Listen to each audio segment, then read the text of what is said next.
I'm too sexy for my love, too sexy for my love, love's going to leave.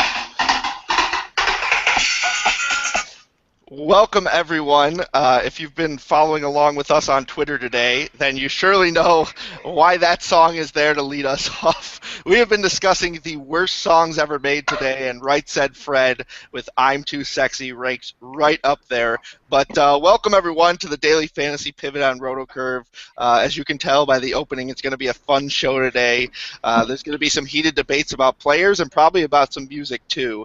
So stay tuned.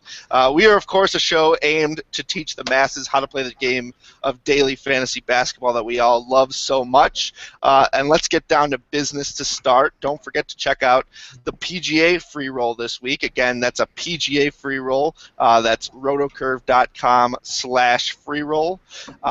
Again, it's PGA this week, so those of you looking for NBA, not sure if we'll have that, but please check out PGA. Even I've gotten into golf, Collacchi. That's saying something as a guy who can't even swing a golf club legitimately without breaking it. I don't think anybody can legitimately swing a golf club except for the guys that we watch on Sunday. But, I mean, at least some people give it a shot, right?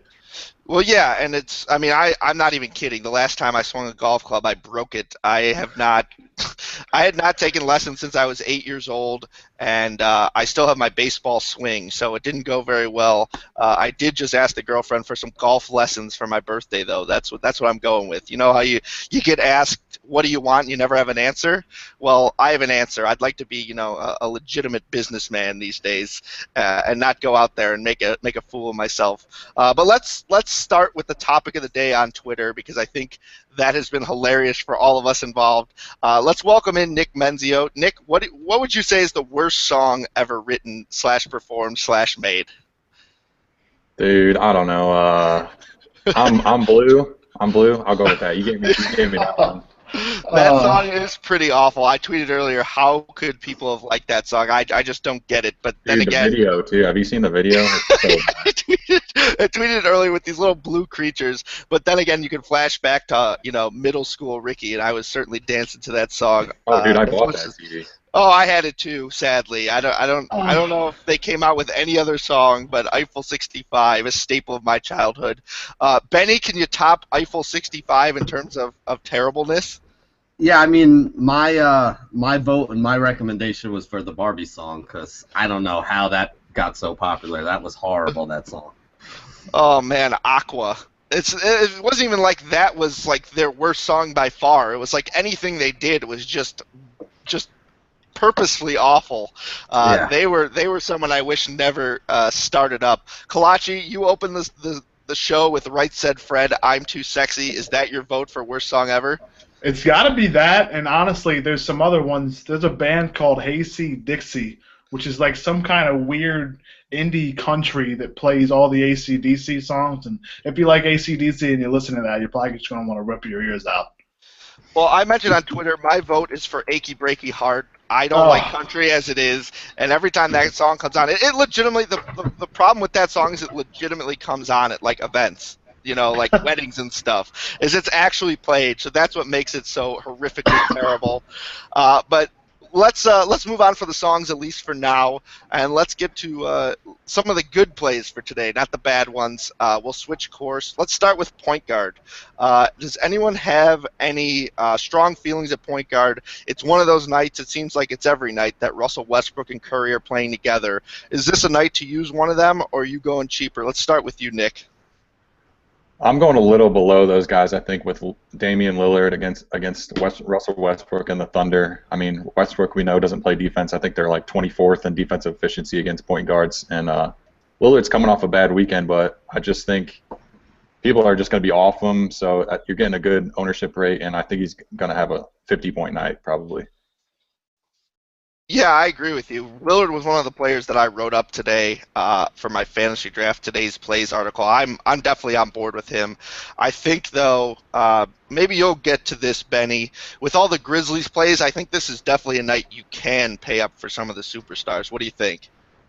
Yeah, I mean, I think Westbrook and Curry are actually both in pretty good spots. They're playing two of the teams that play pretty fast, and both are pretty bad against the point guard spot. You got Westbrook going up against Portland, You got Curry going up against New Orleans. I'm a little more apt to take Westbrook because just looking at the spread in that Golden State game, I have a feeling that we're not going to see too much of the starters in the fourth quarter of that one. Yeah, I agree with you. Collacchi, are you on board, or what are you doing at point guard tonight? Why don't you take us through your list?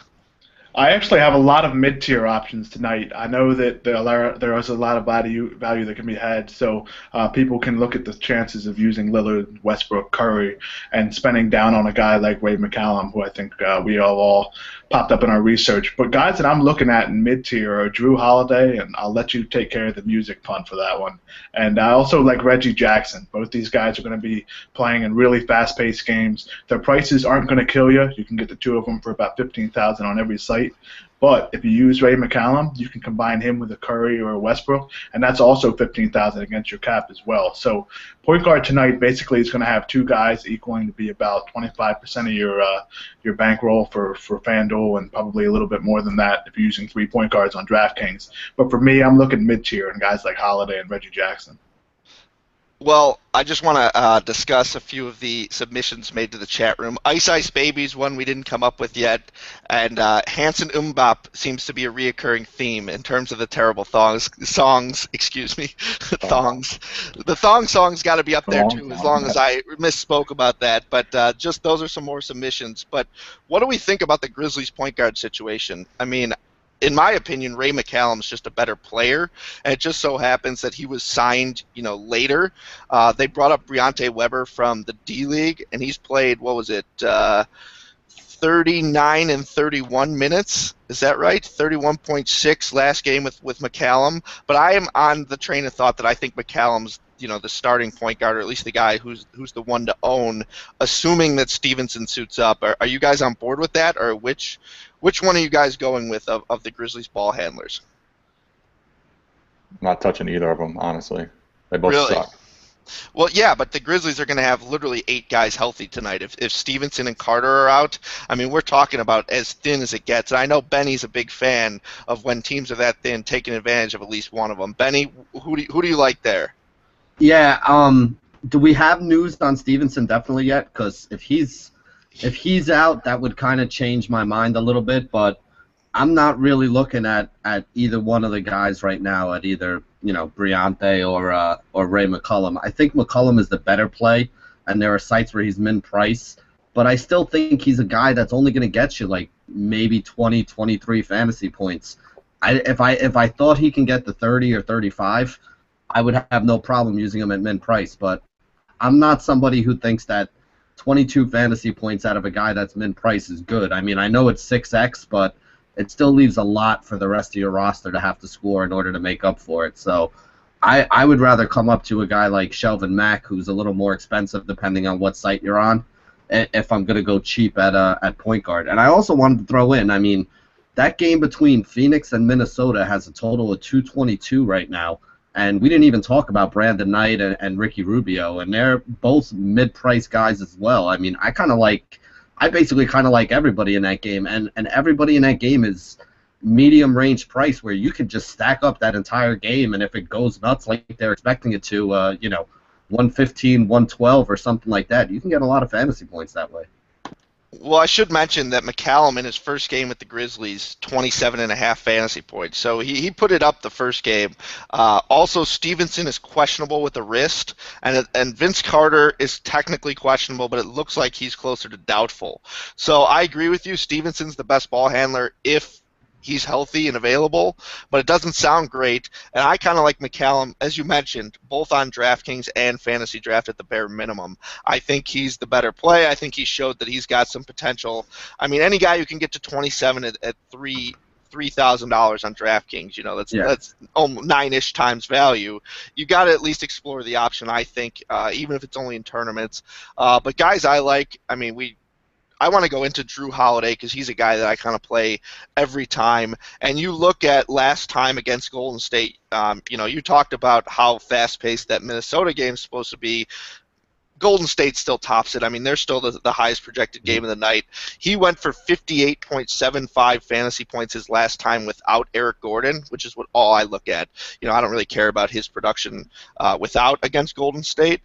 And, I mean, he averages 39.2 fantasy points per game when Gordon sits versus 28. He plays almost 5 more minutes. His usage goes up almost 5%. So I think, the fast pace in general is conducive to their quick pace point guard. But I think this matchup especially, with Golden State kind of, I don't want to say having a hole because they're a great defensive team, but, they give it up to opposing point guards. So I think Holiday's worth considering. And I also wanted to mention, you mentioned Knight, but I want to mention Dragic because Wade's listed as questionable. So I think Dragic both his usage and his minutes should go up. Denver's, that's who they play, right? Denver's already talking about going small because both Nurkic and Joffrey Laverne are listed as questionable. And so Jokic is the only healthy center they'll have, but that doesn't necessarily guarantee that he's going to play big minutes. So if they go small, this could be a guard game, and I think Dragic could have a lot of value at his price. Does anyone have anything left to say about point guards or anyone that we failed to cover? I wanted to talk about Reggie Jackson a little bit. I was fortunate or unfortunate, depending on how you want to look at it, to watch the Pistons against the Sixers the other night. And Jackson just looked like he wanted to take over the game anytime he was on the court. And for me, that's something I want to take a look at because basically they're running more of a two-man offense as well. The problem is Drummond doesn't necessarily dribble that much. He has one or two moves where it's just one or two dribbles, turn around, and a hook shot. But what I think Reggie Jackson can do is handle the ball for you a lot tonight. And against a team like Washington who struggles against point guards, and lead the NBA or one of the leading teams in NBA in pace, that's a guy I want to look at. His price on fantasy draft is just $12,000, which on DraftKings kind of a cap hit would be $6,000 price. He's hit at least 6 times value on DraftKings or 3 times value on fantasy draft in 6 of his last 7 games. So it's something to take a look at. I think he's too low price, and considering he has that fast-paced matchup against John Wall and the Wizards, I don't think he's a guy I want to stay away from. There you go. Benny, anything else left to say? Did you want to expand on Shelvin Mack, maybe talk about why he's kind of a better value tonight with no Hayward? Yeah, I mean, well, that actually helps him. But even before the Hayward news came out, he was still somebody I was looking at. The thing that I like about him, all season long we've been saying how Utah's point guard situation has been one of their weaknesses. Raul Neto doesn't have it. Trey Burke is not a guy who can be a full-time point guard for them. So since Mack has come over, he's now up to playing like about 30 minutes a game or so, and he's gotten about 30 fantasy points in some of his recent games as well. Cleveland, one of the things that they don't do well is defend the point guard. We've always said that Kyrie Irving is not a very good defensive player, so it's one of the better matchups for him. And even before the Gordon Hayward news came out, I was kind of thinking, well, if you got LeBron on Gordon Hayward, it's not really a good matchup for him. You look at a guy like Gobert, who's not much of a scorer anyway, and Cleveland has actually been pretty good against opposing centers this year, so I didn't think he was going to do a lot of scoring. Rodney Hood's been playing horrible lately, so he might not do a lot of scoring. That really just leaves you Favors and Mack as the two guys that can put the ball in the basket that, we haven't really talked about yet. Favors had a big game yesterday, but I do think that Favors and Mack are both going to see big minutes, and unless this game gets really, really ugly, I think those are probably two of the better options that we have. Yeah, Hood is one of those frustrating guys. Yesterday, I thought he was in a great spot against the worst defense in basketball. And in a fast-paced game, they struggle against shooting guards. Of course, one quick foul, struggles, and basically everyone on the Jazz besides him ends up producing. So Hood is definitely a guy that, tournaments only at best, but I definitely like Mack better.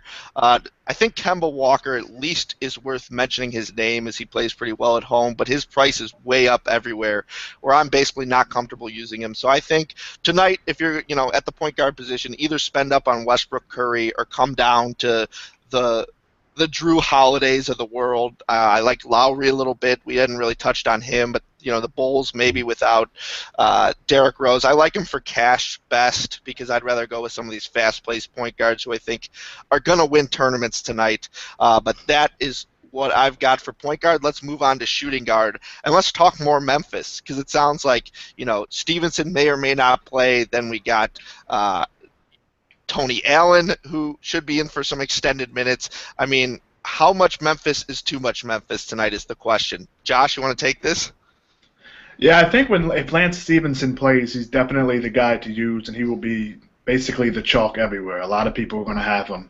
But just real quick, I wanted to touch on, I didn't mention Reggie Jackson was 7 of the last 8. He had a good game. What I meant was 7 of the last 8 plus matchups. He had some bad matchups in there where he struggled, but in a good matchup tonight, I still think that's irrelevant. But moving back on to Memphis shooting guards, if Stevenson plays, I do think he is the play. But if he doesn't play, like you said, Ricky, there are other guys there that could make some sense. Tony Allen, although he isn't much of a scorer, things like that. But what we talked about with Memphis's ball handlers is I think that's more of what Stevenson would bring to the table. So with him out, that means guys like Weber and guys like Ray McCallum would handle the ball more. But I do think that usage would go more towards the big men, which is odd because they don't really have many of those guys left. So the only one left we haven't talked about is Matt Barnes. And I know he burned us the other day, but if Stevenson's out, he's got to be a guy that's in play. I agree. Nick, James Harden, is that your guy? It always is. Dude, he always is, but he got me bad this weekend. Friday and Saturday was terrible. Luckily I didn't use him Friday, but on Saturday he was even worse, so that hurt pretty hard. But I don't know if I can do it tonight. I mean, it seems like a good spot. I think the Grizzlies are playing a little faster these days. They should be pretty tired. I mean, they're using like 7 or 8 guy rotation, so all these guys are run down pretty hard. So I wouldn't have a problem using Harden tonight, but I think I'm paying up at point guard and then using Brow, so I don't know if I'm going to be able to use Harden. But at shooting guard, I really like Stevenson if he plays. I assume he's going to play. I mean, it doesn't sound terrible, so I'll be using him. He'll be the chalk everywhere. And then Devin Booker for the Suns looks like he's in a great spot. Zach LaVine in the same game, and then Kentavious Caldwell-Pope, who's been pretty hot lately and just torched the Sixers the other day, gets another great matchup. Yeah, I guess you can consider Caldwell Pope, but to me, he's like the Barbie girl of DFS plays. I'm not a big fan of him. I can never get on board. I can never get him right. I know he plays some big minutes. You gotta love the Van Gundy starters because that's kind of how it works with him. But I discussed with Josh before the show that he likes Caldwell Pope too, so I might be in the minority. But I'd rather go with some of these guys with more upside. Benny, who do you like at shooting guard? Are those the guys you're looking at, or did you have different ideas? Yeah, I mean, if Stevenson plays, he's probably number 1 on the list for me. Big fan of Booker as well. It's going to be a theme you're going to hear throughout the show. I really like that Minnesota-Phoenix game, so I'm going to be pounding it hard. So Booker, even LaVine, he's not a bad choice. The only guy that the one guy that I want to mention that I haven't heard anybody else talk about is Will Barton here. I know they're going up against Miami, but again, you're going to have very likely no Dwayne Wade tonight. So I think he's still in a pretty good spot. If you're going to have like Joe Johnson defense on him or he's starting, he kind of pissed everybody off by having 2 or 3 bad games right after Gallo got hurt. And everybody just kind of, he was like 50, 60% old, and then everybody jumped off the bandwagon. And right as the bandwagon got empty, he just reeled off 2 30-point games in a row. So I think he's back on track. I think he's going to see some minutes. And with all the big guys that they have hurt tonight, they are talking about going small. And when they talk about going small, that means you're probably going to see some more minutes for a guy like Barton. And I think they can match up pretty well against Miami by going small because Miami really only runs one big guy out there, too. It's either Amari Stoudemire to start or, Whiteside when they bring him in. So if we're going to have a game with, Jokic and Whiteside and then a whole bunch of guards out there on the floor, probably going to mean a few more minutes for Barton, and now that he's starting to score again, this could be one of those games where he gives you, again, his price all over is still only around $6K, so if he can give you 30 to 40 fantasy points, he's going to give you upside, and we've definitely seen him do that before. Yeah, I agree with you. The question with Booker is his price too high now? For me, the answer is yes in cash games, but I still think, as the guy who's basically their number 1 scorer, he's viable in tournaments, right? Would you look to Booker in cash because of this matchup? Over the last 6 games, he's averaged 40 DraftKings points, I think, and even right around 40 fantasy points on FanDuel as well. So for the price at 65, that's basically 5.5 to 6x. So yeah, he puts you on pace to have a roster that's 300 over on FanDuel and 280 over on DraftKings. That usually winds up cashing most of your 50-50s and double-ups. So I think he's still viable over there, too. And again, not to beat a dead horse, but 220 points in this game, and it's a pick 'em. I think there's going to be a ton of points here, and anybody who's playing a lot of minutes is somebody you got to look at.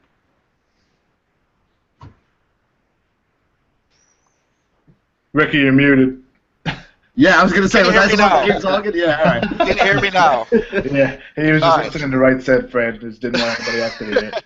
All right. Well, basically, the shooting guard's frustrating tonight beyond Stevenson.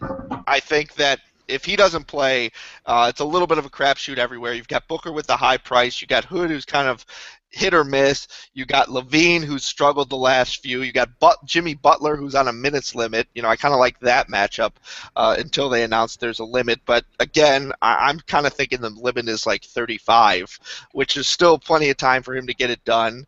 And then, looking off the grid a little bit, I kind of think this could be a matchup for Josh Richardson. You were mentioning, and I hadn't really focused on the Denver aspect of them going small, but let's talk about the Heat going small. I mean, Richardson's been playing almost 27 minutes per game this month.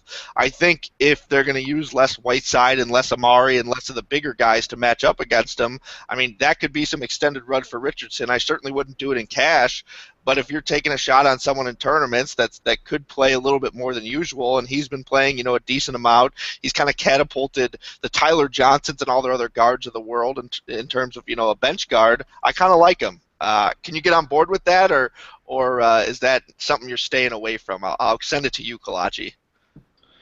I'm not sure I'm going to look at it unless Wade is officially out. I know you said that you wouldn't be using him in cash. You could be a GPP flyer. But for me, I do think there are some cheaper options at other positions. And then in a tournament, I'd rather spend up on a guy like Stevenson if he plays, or even Devin Booker, who I do think has high upside. I just wanted to touch real quick before we moved on to small forward. Earlier, Nick mentioned about Harden, how he doesn't think he'll be able to do it tonight because he is paying up for Brow, and I agree with that.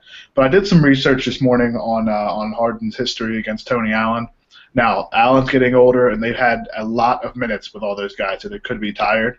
But it's interesting to note, in 12 games against Tony Allen with the Rockets, James Harden only has 2 games over 48 FanDuel points. And considering his price is at 10.5 right now, 48 is just not going to get it done.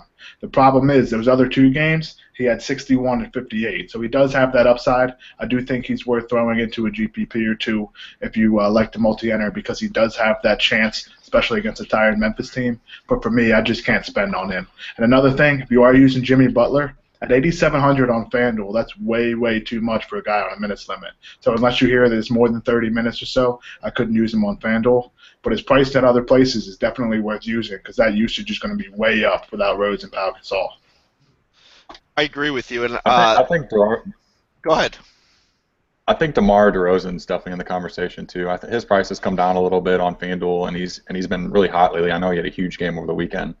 He had 10 boards and 7 assists. I mean, he normally doesn't do peripheral stats like that. Normally he's pretty scoring dependent, but I still think he's in a good spot even with Jimmy Butler returning. I just don't think Butler's healthy with that defense, Yeah, I just think he's got limited upside. He's a cash play if you're going to go that route for me. I look at his numbers against Butler. I think his highest output, at least over the past few seasons, was 44 fantasy points against Butler. So it's good, but most of them were mid-30s, and where he's priced, you probably want him to crack 40. But a guy in that same tier that was just mentioned in the chat is C.J. McCollum. And I look at his game log against Oklahoma City this year. This could be an interesting one, honestly. 38 and 42.75, and Lillard played both of those games. We know he plays some stints at point guard. We know this game's going to be fast-paced. So if you're not spending up on Lillard, or maybe even if you are in tournaments, I mean, this is one of the best backcourts in the league. They're going to put up points. They're going to need to put up points against Oklahoma City, who scores the second most points. I think McCollum could be an interesting alternative to DeRozan. At least if you're going DeRozan in cash or someone in that tier, I like McCollum in tournaments. I think he could get it done.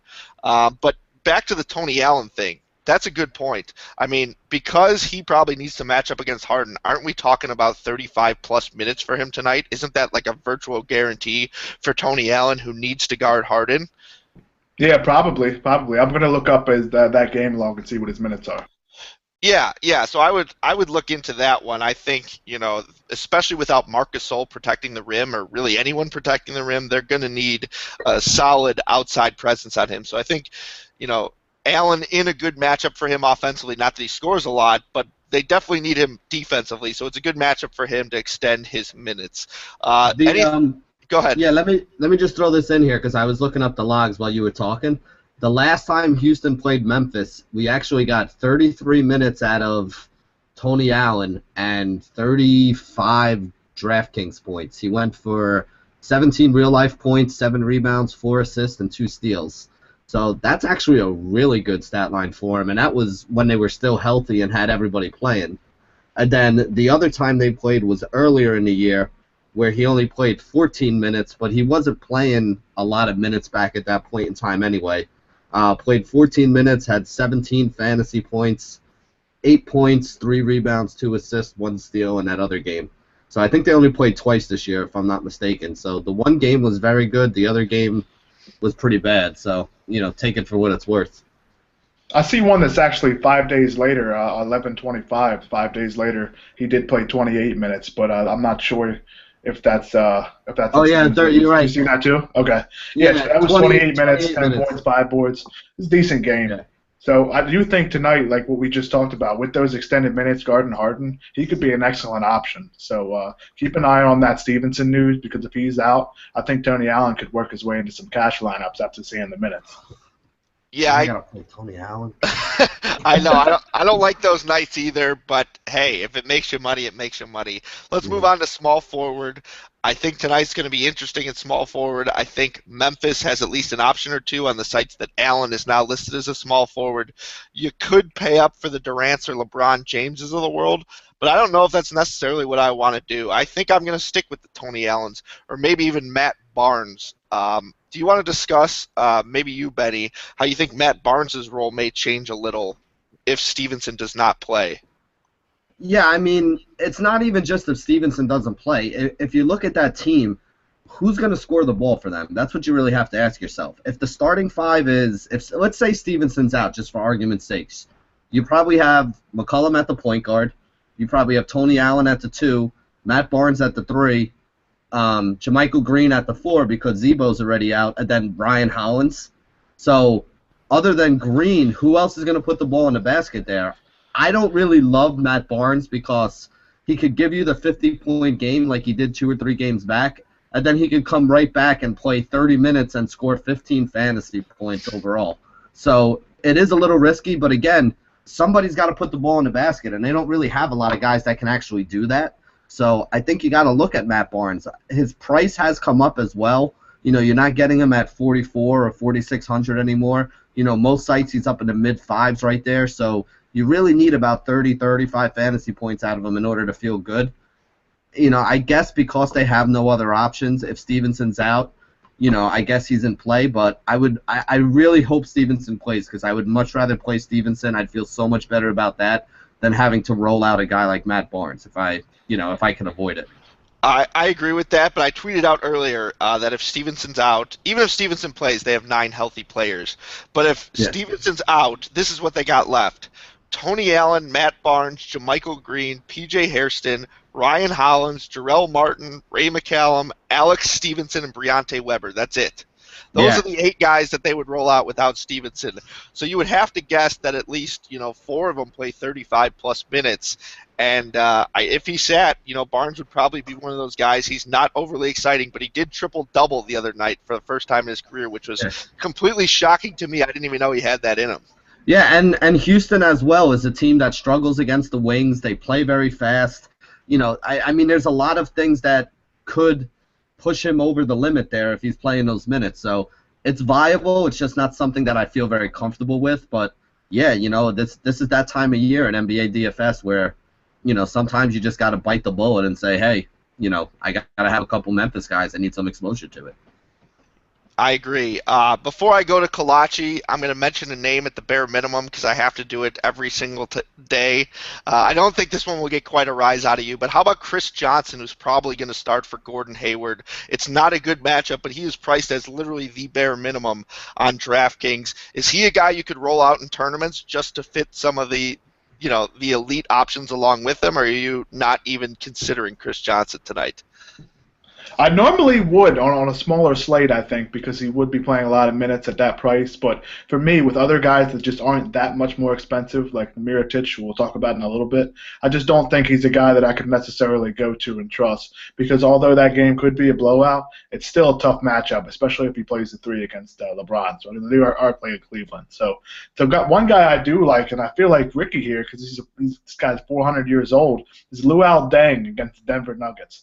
Guy's been playing huge minutes, and I don't know how he's held up. He's had some injury issues in his career, but the one thing about him is the rest of that Heat offense. A lot of those guys have played a lot lately. They've accrued a lot of fantasy points, and if Dwayne Wade is out, Deng's usage goes up. So some quick numbers on Deng here. He's played 33 minutes per game in 10 straight games, or 33 minutes or more in 10 straight games. He has an elite matchup against Denver because he does start at the 4 most of the time. Denver's 29th against power forwards. He has 32 fantasy points in 4 straight games, and he has almost 40 in 3 of the last 4 on DraftKings fantasy draft. So this is a guy that's been scoring like it was 10 years ago. I mean, he's a guy that I want to take a look at for tournaments, especially if Wade is out. But if Wade is definitely cleared to be out and Deng is getting the start at the 4, he's an option for me in cash games as well. I just kind of like what Benny said about Barnes. I feel kind of fishy about putting a guy like Deng in a cash lineup. Yeah, well, I kind of like that Miami game. I think some combination of Miami and Denver, or excuse me, Miami and the Grizzlies is going to get it done in terms of tournaments tonight. I think you're going to have a mix of those, maybe some stars, but I think that gets it done. And Luol Deng, we've been talking about music. He's kind of like the Jimi Hendrix, an oldie but goodie of DFS fantasy basketball. Benny, you looked like you had something to say. Yeah, I actually really like Deng. That's the guy that I wanted to talk about tonight. Basically what Josh was saying, just to kind of build on it, especially tonight with us already hearing that they're looking to go small. When they go small, he plays the 4, and it's kind of like the same thing that happens with the Sacramento Kings when Rudy Gay plays the 4. When you could take these guys who are small forwards and you move them over to the 4, they usually wind up with a lot more rebounds in those games. If Wade is out, Deng's also going to be a guy that they look to score a little more. So if he can get you, I think two of his last 4 games, he's gotten you a double-double. If he can get you 18 to 22 points and add, 7 to 10 or 11 rebounds in there as well, he's already over 30 fantasy points at that point without even adding in the assists and the steals and the blocks, which are things that he can do every game as well. So I'm a big fan of Deng. For the price that Matt Barnes is, I think I'd almost rather play Deng if I find out that Wade is out. I agree with you. There's one guy we can't not talk about at small forward, and that's Kevin Durant. I think a lot of people are going to look to Westbrook in that matchup over Durant because, Damian Lillard, known as a guy who can't play defense. Amino is a pretty solid defender. But we've seen with Durant in some higher, faster-paced matchups, especially against the Clippers, who, rate pretty well against it in terms of defense, that he could still get it done. I mean, Durant's now on a streak of 51 straight games with 20-plus points. So it does not matter. I mean, he dropped, 28 against Kawhi the other day. I mean, literally, who is guarding him matters to him very little. He's just going to get it done. So I think Durant in what's going to be a quick matchup, sometimes he'll play the 4, sometimes he'll play the 3. He moves around. He's just such a good scorer that you have to consider him. I mean, you can go without him on a roster, but you can't go without at least considering him in tournaments, I think, tonight, even though the matchup isn't great. Do you guys agree with that? Okay, good. I don't think LeBron James is really on my radar tonight, though. I don't know if you guys would agree with that. He's kind of one of the superstars that I'm just off tonight. I actually had some LeBron exposure this morning, but I think now with Hayward out, that game is just going to be probably a game the last 3 quarters. We know how the Caps have been playing of late. I did like LeBron because he's been very consistent, especially as compared to some other superstars, because he has 9 or 10 games of 40 fantasy points or more, which is something I like to look out for those kind of guys. But in that game with that spread now, I expect it to move even farther away from 0. I'm not sure I can take the risk, especially with Durant, just not too much more expensive. Yeah, and I mean, you never want to use a guy playing as far down in pace as possible. I just don't think that's a great matchup for LeBron. It's not necessarily the worst matchup individually in that game, but I just don't like using guys against Utah if I can avoid it. Kind of like San Antonio, especially in these bigger slates. Let's move on to power forward, because I think Josh Collacchi had a revelation today. Nick, did I get you a small forward, by the way? No, he didn't. Yeah. Okay. I just realized that. Nick, Just who do you skip them. Nice. Beautiful. Yeah. I'm definitely on Barnes and Dang. I love those guys. I know Benny's been talking about that Minnesota Phoenix game a lot. I like Andrew Wiggins in that game for sure. He's moved to small forward on FanDuel, I think, last week. But he'll play the 3 and the 2. And the Suns are 30th in defense efficiency against shooting guards and 27th against small forwards. So I think he's going to fill it up tonight. And then I'm even considering Harrison Barnes tonight in a potential blowout. I never like using Harrison Barnes, especially in tournaments, because he has like minimal upside, like none whatsoever. But I think he can 5x sometimes, especially at 4,200 on FanDuel. What is a great matchup. Is Iguodala still out? Yeah, he's out 2 weeks. There you go. So that definitely adds to Harrison Barnes. And then if they blow the Pelicans out, he's going to get so much run in the second half as the main ball scorer. Yeah, I agree with you. For whatever reason, they like him on mop-up duty, along with the Spateses and the Brandon Rushes of the world. They usually let them out there. As long as you had a big break, I was letting them talk for a while. Why don't you start power forward as well? Yeah, I talked about earlier how I'm paying up for Brow. I think he's in a phenomenal spot, fast-paced game, and the one position the Warriors don't defend well is power forward. I think they're 23rd or 26th, something like that, in defense efficiency against the position. So I think he's in a great spot. He's rested. He didn't play as many minutes last game. Him and Drew both should get heavy minutes as long as they keep this game close. So I think that's who I'm paying up for tonight is Brow. What do you guys think? I'm the same way, definitely. Go ahead, Josh. Yeah, I was just going to say I'm definitely paying up for Brow tonight because he's one of the guys that just, I think, has the highest ceiling in this game. He's been elite, and I don't take that word lightly, against Golden State in his last 5 games against them. 51 or more FanDuel points in 4 or 5, over 55 DraftKings and fantasy draft points in 4 or 5. He's cheaper than most of the other studs, which is definitely something to take a look at, because when you're looking at mid-tier options, those extra couple $100 can go a long way. And honestly, with this current Pelicans lineup and rotation, Brow's going to have as high usage as anybody. So I think that's definitely the one guy that you do want to target. But as we always talk about with Brow and Cash, it leaves you a little uneasy. But honestly, tonight's matchup and tonight's expected usage and minutes, I just don't see a way that I'm not going to have Brow in pretty much all of my lineups. Now, you're talking about regular season, right, when you say he's had these elite ones? Because I'm looking at the playoffs. Yeah. And the problem with looking at that is players usually play. I mean, he averaged 42 minutes. And I'm looking at his last 4 during the regular season against Golden State, and the highest he's gotten is 40, but it's mostly been 37 to 35, in that range. So if you're looking at playoffs, I think it's a little inflated in terms of minutes. But I mean, even during the regular season, I see a 55, a 58, a 63 during the last 2 seasons. So I think Brow is certainly viable. Benny, are you on the Brow train? And even if you are, who else do you like? Yeah, my New Year's resolution was not to play Anthony Davis and Cash, so I'm sticking to that as a lot of the Roto Curve guys know, and I talked about the reasons why before. But there's a lot of other options in that mid-range that we can talk about. JaMychal Green is obviously somebody who's getting more expensive, but he's still in play. Again, there's no Zebo. The only other big guy they really have that actually plays is Brian Hollins, and he's nothing special. So JaMychal Green's in play. I also like Gorgie Dang. Again, I'm targeting that Phoenix and Minnesota game heavy. His price has come down on a lot of sites. I think on DraftKings he's only like 5,800 today. And whenever he plays over 29 minutes, we tend to see him get a minimum of like 32 fantasy points. So in a game like this where you know that Phoenix is going to go with the double bigs with Alex Len and Tyson Chandler for, at least parts of this game, whenever they do go with the double bigs, you know that you're going to see both, Dang and Towns out on the floor because they're another team that doesn't have a lot of big guys left. So in that situation, I think you're going to get 30 minutes out of Gorgie Dang tonight, and 30 minutes out of Gorgie Dang usually equals at least 33 to 35 fantasy points out of him as a floor.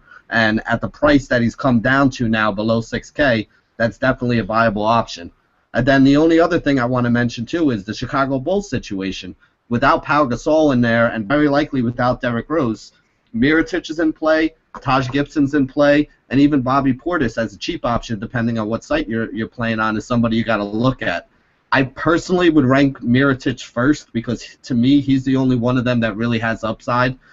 Taj Gibson, no matter what the situation is, no matter who's playing, he's going to get you 25 fantasy points. If you want 20 out of him, you probably won't get it. if you want 30 out of him, you probably won't get it. No matter what happens, whether he plays 28 minutes or 35 minutes, he gets you 25, 27 fantasy points. So I guess Gibson is okay for for cash games, but I think Mirotic is probably the guy I like better, and Mirotic is actually cheaper in most spots as well. So, those are some of the other options. I do like Brow. I'm not saying, I won't play him in cash, obviously, but I'll have some exposure in tournaments to him. But there are other options that you can look at today. It's not like you have to play him. I'm really torn on power forward tonight. This is I think the deepest position tonight. Maybe this or point guard, because I think Anthony Davis is well worth paying up for. But I actually disagree with you on Taj Gibson that he's only a cash guy tonight, and I'll tell you why.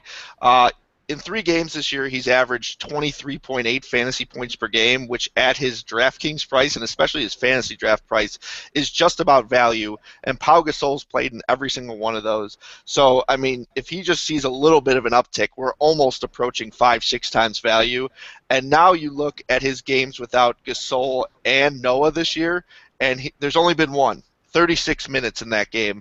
So I think he's going to play, mid-30s in minutes, and he's going to play center, which is where, if you're going to attack the Raptors, that's where to do it. I just don't see who else. I mean, I guess Mirotic is going to start. He was warming up with the starters. He ain't playing center, so it's going to be Taj Gibson on Valanciunas in extended minutes.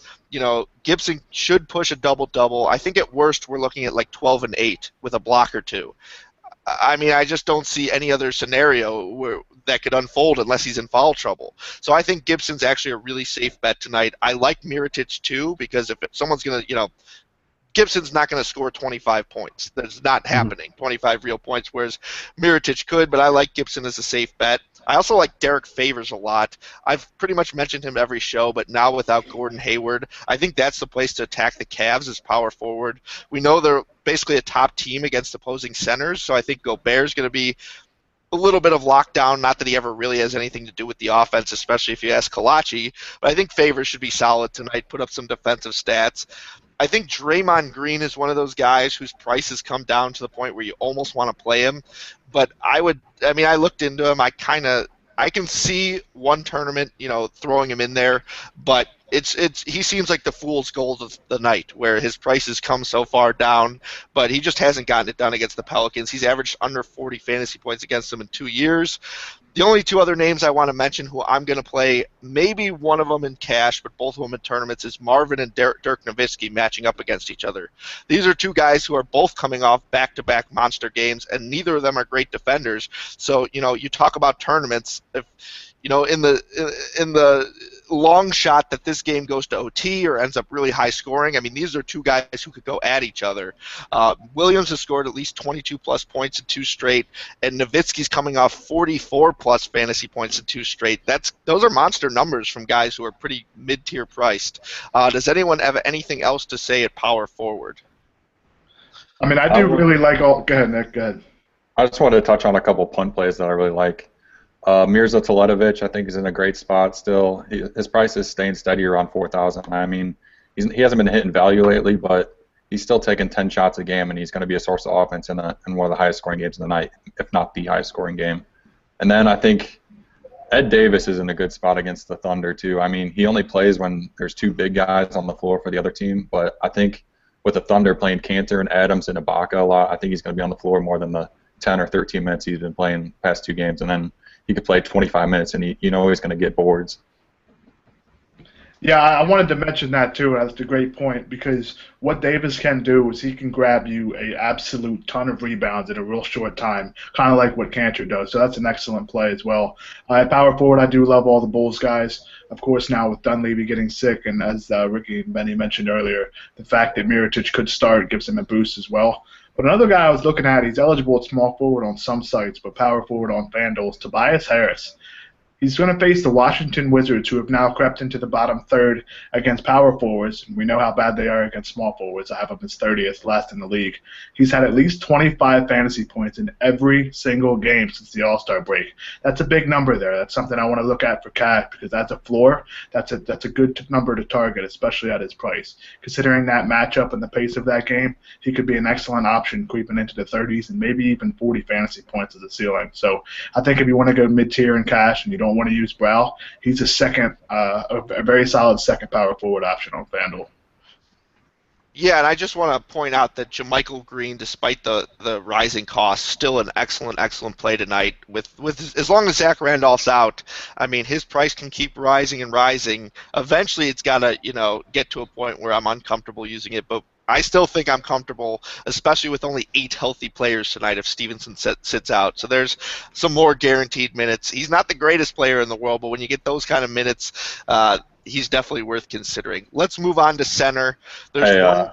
Go ahead. I forgot to mention this guy at small forward when we were talking, but it's another punt play that I really like is Michael Beasley. I mean, he's playing 15 minutes a game right now, but the Rockets are looking for a power forward like a resolution at that spot, and I think one of these days soon it's going to happen with him, and he's going to play 25, 30 minutes, and his usage rate has just been insane in the games he's played. 55.2 2 games ago, 34.5 last game, 47.6 4 games ago. So if he gets 25 minutes, he could blow up. That's a Collacchi guy, so I'll let him say at least a word or two, or maybe just smile into the camera because he loves you hearing that from you. Yeah, he's a guy, we've talked about it before, I think it was last week. At some point, he's going to have that monster game. I agree with you, Nick. It's happened 4 years in a row or something now. And, yeah, I think he's going to take over that 4 spot at some point from the Rockets. And like you said, whether it's a blowout, whether it's one of the games where the Rockets starters get benched after going down 15 points, at some point he's going to have that monster game. So I think I'm probably going to have 1 or 2 shares of him almost every night in good spots until that happens, because it's going to happen, and I don't want to be on the wrong side of it. Yeah, and I think it could happen tonight, honestly. I think they're going to just it's a perfect spot for it. Wipe the floor with the Grizzlies tonight, probably. I just want to make one more comment on Draymond Green. If you're considering him, it's weird. With Iguodala, he's averaged 34 minutes. Without, he's averaged 36. But he averages less fantasy points per game without Iguodala. That's a strange little trend there. And there's a decent sample size. So, again, I think Draymond Green is fool's gold at the depleted price. Let's go to center. Nick, you want to start us off there? There's one guy I'm actually going to get on board with your Minnesota game tonight now. I love Karl Anthony Towns tonight. I know on FanDuel he's probably, that's his most expensive spot, but I think on other sites he's a fantastic play tonight. Why don't you talk about who you like? Yeah, I just think Karl Anthony Towns is a little too expensive on FanDuel. 8,800. I mean, you're going to want like 45 to 50 FanDuel points. So I don't know how easy that's going to be against Tyson Chandler and Alex Len down low, but I definitely consider him in tournaments for sure. But for cash, I'm leaning somewhere in the mid-range with Al Jefferson at 5,200. I think his minutes are coming up a little bit, and this matchup with the Mavericks down low just doesn't scare me whatsoever. They don't rebound the ball well, and hopefully he'll play 30 minutes tonight, not on a back-to-back. And then someone a little below him is Andrew Bogut against the Pelicans. The Pelicans are just terrible against centers. I think they're 27th in defense efficiency against the position. They don't have a center like playing right now. I think is Omer Asik healthy or what? Someone want to take that? I think he's been playing. I'm not sure though. But yeah, either way, healthy, it doesn't. Not necessarily. I mean, he's just there. It doesn't matter anyway. Yeah. But I just think this is a great spot for Bogut. I think he can rack up boards like crazy in this game. So he's definitely on my radar for cash at 4,900, which is definitely scary to think about. Benny, who do you like at center? Yeah, I'm also going kind of in the mid-range, but I'm looking a different way. I do like Jokic here. I think everybody is scared away from him because he played like 11 minutes in the last game after having like 4 double-doubles in a row and being a star, and he had such high usage, and then all of a sudden he played like 10 minutes. But if we get Nurkic out and we get Lavernier out, he's really the only other big guy that they have. Him and Fareed have actually been losing minutes to, those two guys, and even Darrell Arthur, which makes absolutely no sense to me why they're still rolling this guy out all that, for that many minutes. But I'm perfectly happy getting back onto Jokic tonight in tournaments. In cash games, I actually really like Jonas Valanciunas today. He was a guy that I wrote up earlier. If you look at the matchup here, Chicago has been one of the worst at guarding centers all season long anyway. Plus, you got Pau Gasol out right now, so he's basically going to be getting matched up with Bobby Portis, with Mirotic, with Taj Gibson most likely. None of those guys are really scaring me on the other side. I think you can get a big game here out of Valanciunas, And also, at the time when I was thinking about it, I didn't know Jimmy Butler was going to be on a minutes limit. But when Jimmy Butler in there, you got to figure that he's going to take DeMar DeRozan out of the game, or at least kind of limit him, which pretty much leaves you with Kyle Lowry doing a lot on offense. James Johnson really doesn't do anything, the neck tat, on the offensive side of the ball. So you're pretty much left with, Jonas and also whoever's playing power forward, whether that be Jason Thompson or Louis Scola or, Patrick Patterson, as guys that could actually score and rebound for you. So for cash games, I've actually been using Valanciunas a lot. And then for tournaments, I'm going with Jokic because he just has so much upside when he plays well, especially with the way that he passes the ball, added to the double-doubles that he's been getting you. And that's another thing for those of you laughing at the the Valanciunas pick. He's got 4 double-doubles in his last 5 games, and he's scoring pretty well in some of those games as well. He gets you 20 and 10 at a $5,000 price tag. That's over 30 fantasy points. He's getting you more than 6x. So you guys can make fun of me all you want. I'll be laughing all the way to the bank at the end of the day. I wasn't going to make fun of you for that. I'm certainly not the best when it comes to pronunciation. I've been made fun of for Nerlens Noel, and among other things. I'm trying to think what other ones, Collacchi. But when you said Valanciunas, I think that's what set us all off. I saw Nick smiling there. Yeah, I am the absolute worst when pronouncing any European last name. If the guy's from Greece or any one of the, Scandinavian countries there, I try to just call them by their first names because it gets bad. I actually tweeted the other day. There's a guide on how to say some guys' names. You should check that one out. I think that's helped me a little bit. There's like 12 NBA names that are difficult to say. But let's talk about some other centers. You guys mentioned Jefferson, who I like. Karl Anthony Towns. I mean, recently the Suns have been struggling against centers. This season they've been good, but, I mean, the game I went to last week was Knicks Suns, and Tyson Chandler just looked awful. I mean, he didn't look like he had it anymore. It was that bad. He was giving away some careless turnovers. We know he's a decent defender, but, I mean, this is a Timberwolves team that scores 101 points per game. They're projected at 109.3 tonight. So they're going over their season average. The Suns allow 108 per game. So, even if they allowed an average game, there's a ton of points to be scored. And again, Phoenix has been struggling. Hassan Whiteside I liked, but I'm worried about this going small thing. I mean, I still think he's a tournament option because, you look at him versus the assets that the Nuggets have, and he just towers over any of them. And so if they play him, extended minutes, even though they say they wouldn't. And by the way, Dwayne Wade's warming up with the intention to play.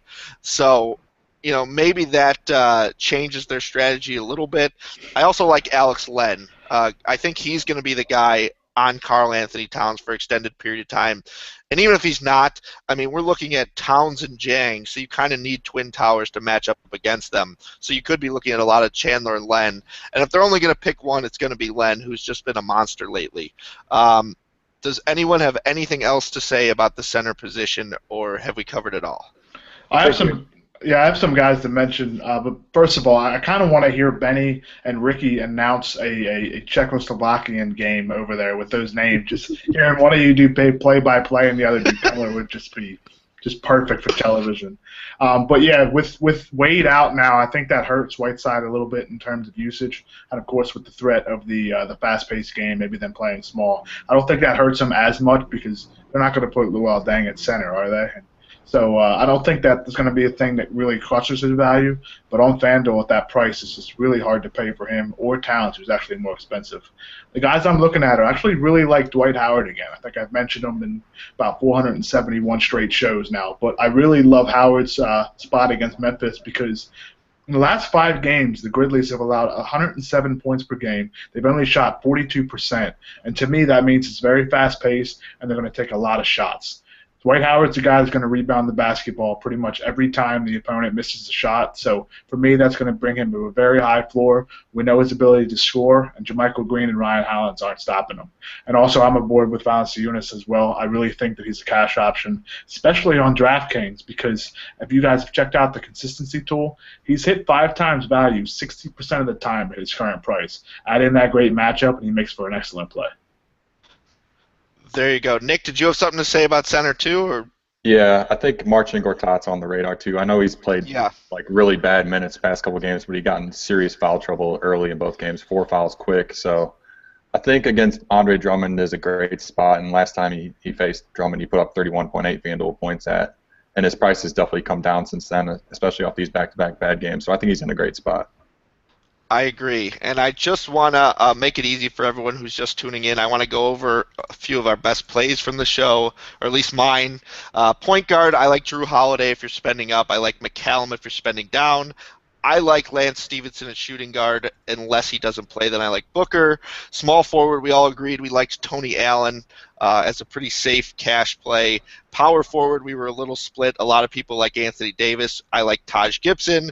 And then center, we're all on Valanciunas, and I know some of us like Towns and a few other sporadic guys. All right, let's get to our bold calls for the night. We've been pretty good, but let's get bold tonight. They're always fun. Let's start with Nick. You're smiling. Let's start with you. It looks like you got something. I got nothing right now. I'm trying to think. Then let's start with Josh. Josh, you're smiling too. I know that look. That's got to be I think I'm smarter than the world look. If I had that look often, I'd probably be in a lot of trouble right now. But my bold call tonight, Reggie Jackson, 50 fantasy points. No matter what site you're playing on, I think he gets 50 FanDuel points, and obviously more than that on Fantasy Draft and DraftKings. But I just think his spot is too perfect tonight, and it's going to be perfect because a lot of other people won't necessarily be on him with Curry, with Westbrook, Wall, Lillard, and of course Lowry and Drew Holiday. So I think Reggie Jackson, 50 fantasy points, you can take it to the bank. I just might not be there at the end of the night with you.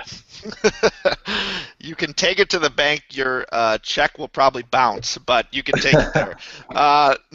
Benny, what do you got for us in terms of boldness tonight? All right, I'm going to make a bold call to help you guys all make money tonight. If you're playing on DraftKings today, because of the way the pricing is, you can stack up that Minnesota-Phoenix game with all of the guys that you would really want, or where you would, expect the fantasy points to come from. So if you go over there and you stack them all up, I think you have one or two spots where you'd have to add in like a Mirotic or maybe like a Lance Stevenson or something if they play. If you stack up that Minnesota-Phoenix game in your 50-50s or in your double-ups today, and then you add in like a Mirotic or a Stevenson or a Taj Gibson to round it out, you're gonna make money. You're gonna wind up with over 280 points easy. That's my bold call. My bold call is I don't even think it's that bold. I mean, you look at Taj Gibson's price on DraftKings, it's 4.4K. So you're talking 6 times value is 26.4. I mean, I think he does that easily. I think we're looking at a 15 and 10 type double-double, and I think he goes over 7 times value, which is 30.8 fantasy points. I think you get about 15 and 10 with a steal, a block, something like that. With the double-double bonus, he's gonna more than eclipse what you need. That's a great price for him as a guy who's usually around like 5,600. I mean, without Gasol, that's just too cheap for me. Nick, what do you got for us? You come up with something? Yeah. I got Harrison Barnes and Michael Beasley both going over 30 FanDuel points tonight. There you go. I really like that one. You've got me intrigued in Beasley. Let me say that. I know he's coming off a good game. He's my kind of player. I love Mo Buckets, the guys who play no defense but come in and just shoot. I preach that I love real players who play defense, but in terms of the fantasy game, how do you not love the guys that come in and just chuck? I mean, you rostering the Spates who scored 25 points in like 18 minutes the other day, or Beasley's a guy who's you said what did he have 55% usage one game, which is just ridiculous. Yeah, 2 games ago, 55. Oh my! You love rostering those guys. They're not going to shy away. I mean, the Devin Bookers of the world now, just those guys who chuck. You got to love them. Does anyone have anything else to say before we close out the show? Got nothing. We discussed some of the worst songs ever, so shoot that over to us, both in the chat and on our Twitter. I certainly think it's Achy Breaky Heart, but you can have your own opinion on the worst song ever made. Again, don't forget to check out the PGA free roll this week. That's rotocurve.com/free roll. Don't forget to check out the NBA tools. I know, Collacchi, you've been working on those. Did you want to mention any that you added? Because I think you said you added at least one. Yeah, the minutes tool is something I think you guys should all take a look at. It gives people a chance to look at how many minutes guys have played in the last 5 games and the last 10 games, as opposed to their minutes per game for the season. So it's a good way to look at the trends. It's a good way to find out who's been playing minutes of late, and it's a nice way to kind of get an edge on some other ones because it's hard to find that data if it's not all in one place. People said that we had a moment of silence on this podcast because I asked if you had anything else to say and you didn't. So there was a moment of silence for all our recently fallen members. Until next time, we are out.